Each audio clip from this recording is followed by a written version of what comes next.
Okay, I promised you that we would try and entertain you in some way, keep you busy and keep you active. Now, if you're in Key Stage 2, you're going to be interested in the story that I'm going to start reading today. If you're in Year 6, you would have already have started this and know a little bit about it. I'm going to be reading to you The Highland Falcon Thief. Now, you can see from the front cover, this is a bit of a different one. It's got two authors. The authors are M.G. Leonard and Sam Sedgman. This book was just released about a month or so ago. Some of you out there might recognise the name M.G. Leonard if in Year 4 you read Beetle Boy or any books in that series. She is the author of those.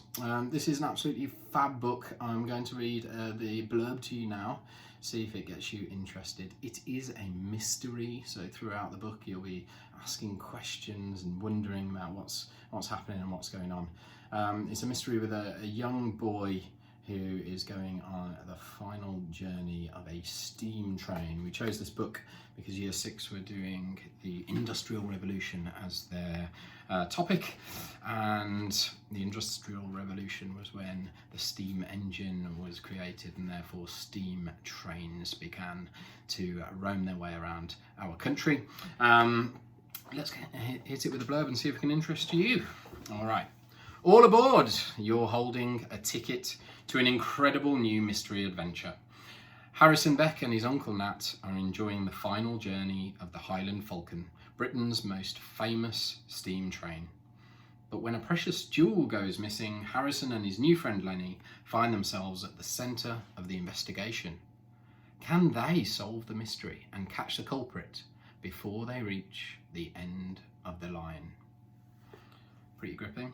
I'm going to start with chapter 1, but before we get there, this book has some fantastic illustrations. I'm going to show you now. I'm going to see if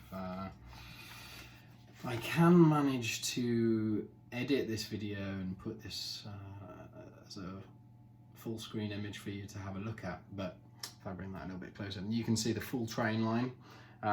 The journey of the Highland Falcon is going to take it the whole way around the UK, starting down in the southeast here at King's Cross Station in London. It will head up the East Line, around through Scotland and the Highlands, back down the west coast before returning to King's Cross.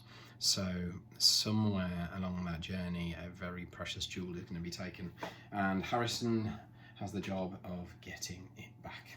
Okay, let's get started. Chapter 1, Ticket to Ride. Harrison Beck pulled a biro from the pocket of his yellow anorak, deftly turning it over his index finger so it was point down, and doodled in the central margin of the newspaper spread across the table. The worry lines he saw carved into his father's forehead were making him nervous. Colin Beck put down the sports section of the paper with a frustrated sigh and pointed towards the station clock. "He said he'd meet us here at 5. We're in the cafe your brother specified. It's 5 o'clock. He looked out at the people crisscrossing the station. "So where is he, Bev?" "Don't fret, love," Beverly Beck scolded her husband gently. "It'll give you indigestion." She laid her hand on his sleeve. "Nat will be here." Hal's pen twitched as he studied his mother's face. She looked tired. Dad's blue duffel coat drowned her, but she was so pregnant that her bump bulged out the front. No one had asked him if he wanted a baby sister, but he was getting one, whether he liked it or not. He put down his pen. "Mum, I don't want to go with Uncle Nat. I want to stay with you. I don't like trains. They're boring." "I know, sausage." She reached over and ruffled his hair. "But it'll be good for you to spend some time with your uncle. He's an interesting man." Hal pulled a face. Whenever a grown-up said something was good for you, that meant it was dull or disgusting, or both. "You'd only be stuck in a hospital waiting room, and that's no place for you to end your summer holiday," She patted his hand. You might even enjoy yourself. I won't. Hal looked up through the glass roof of the station at the cloudy sky. He didn't want to be packed off on a train journey with an uncle he only ever saw at Christmas. The high brick arches of King's Cross were wrapped in a white latticework sculpture that made the inside of the station feel like a hive, and all the busy passengers bees. A seething tangle of people rushed about, dragging bags and carrying briefcases. A man stood next to a metal rack stacked with newspapers, shoving them at people. Hal glimpsed the headline. Jewel thief strikes again. As a woman in a suit snatched one from the vendor, flipping it under her armpit to read on the train. Two bulging-breasted pigeons strutted towards him, pecking at the floor.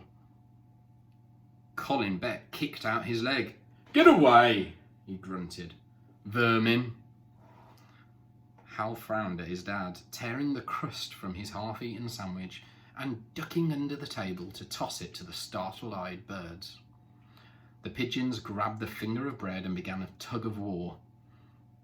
A pair of trainers, charcoal, suede, with 3 white stripes, stopped beside the table. Hal saw chestnut herringbone trousers with a crisp vertical crease. It could only be one person. Mum's metal chair scraped against the concrete floor as she got up. Nat! She cried, waddling around the table and throwing her arms around her older brother. Oh, careful, Bev. You'll knock me over. Uncle Nat put down his battered leather suitcase and umbrella, hugging her. How are you, pet? Are you well? Yes, replied Mum, her eyes darting to Hal. I'm fine. Nathaniel, good to see you. Dad was on his feet, grabbing Uncle Nat's hand and shaking it. We appreciate you doing this, we really do. Hal's eyes flicked from his uncle to his father. Uncle Nat was composed of straight lines. He was thin with neatly trimmed straight hair and wore thick-framed tortoise-shell glasses. His crumpet-coloured raincoat and mustard sweater went perfectly with his trousers and shoes. By contrast, Dad was a jumble of circles. His kind round face reached up to his receding bowl of salt and pepper hair, crowned with a bald patch. His shoulders rolled forwards, and his navy plaid shirt was tucked into his brown belted chinos, underlining his overhanging belly. Uncle Nat turned to Hal, his eyes twinkling. It's about time I got to know my nephew better.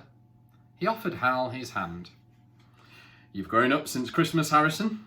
Are you excited about our steam-powered adventure? Hal shook his uncle's hand and nodded, but he wasn't going to say yes because that would be a lie. A journey all the way to Scotland and back on the slowest train in the world with his weird uncle was not what he called an adventure. Hal shook his uncle's hand. Oh no. Oh, I went back to the start of that paragraph. There's a mistake, wasn't I? Okay. Are you sure you're all right with Hal coming with you? Mum said, picking up Hal's rucksack and slipping it onto his shoulders. I've told him to give you space when you need to work. Uncle Nat was a travel writer. He agreed to bring Hal along with him on a work trip while Beverly Beck went into hospital to have the baby. Absolutely. Don't worry about us. Uncle Nat placed a careful hand on his sister's bump. You concentrate on bringing this baby out into the world safely. I expect all 3 of you to be at Paddington Station to meet us on our return in 4 days. Yes, Hal nodded furiously. His mouth moved, but no other words came out. I'm going to be all right, Hal, his mum said softly.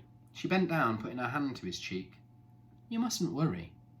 Your dad'll look after me. She undid the silver chain that hung around her neck. Here, take Grandad's St. Christopher for good luck. The patron saint of travellers will keep you safe on your journey. Hal gripped the silver coin between his thumb and forefinger. He felt the engraving of St. Christopher, staff in hand, child on shoulders. But what if you need it? You can give it back to me when you get home. She did the necklace up and fussed with his anorak, pulling out his hood where it gathered under his rucksack. She ran the tips of her fingers through his ash blonde hair. You'll be good for your uncle, won't you? Yes, Mum. What route is the Highland Falcon taking, Nathaniel? His dad asked. We'll be travelling up the east coast to Balmoral, where we'll stop for lunch tomorrow, before looping round Scotland and back down the west. Hal's dad nodded. They've spent days putting up decorations in Crewe. The station looked impressive when we got the train down this morning. I expect there'll be lots of ceremonial pomp, Uncle Nat winked at Hal. This will be a journey you'll remember for the rest of your life. You're lucky to be going on this trip, son. His dad patted him on his shoulder. When I were a lad, I remember waving to the Highland Falcon as she passed through Crewe.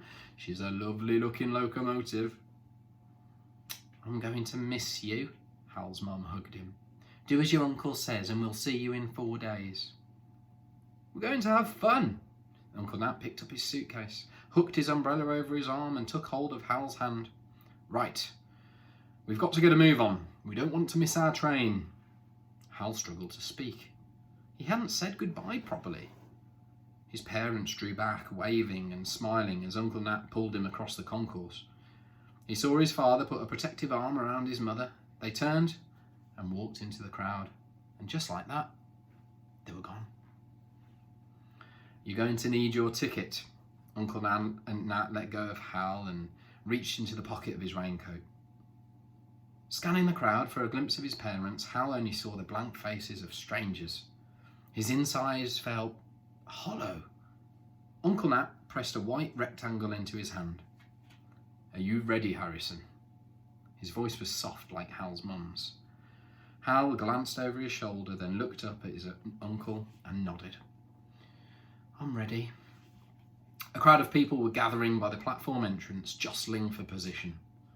Let's not dawdle on the red carpet, Uncle Nat said, striding towards them.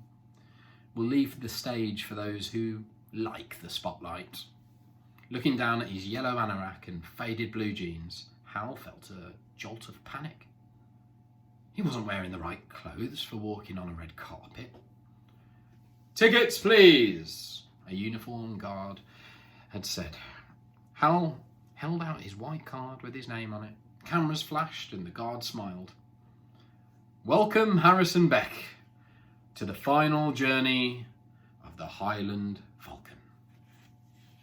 In there you can see Harrison with his ticket and the ticket itself. Okay, that's the end of chapter 1. I'm going to see if Mr. Hughes wants to read some of chapter 2 tomorrow, so you don't get too bored of my voice, and I'll catch up with you guys soon. Okay, take care of yourself.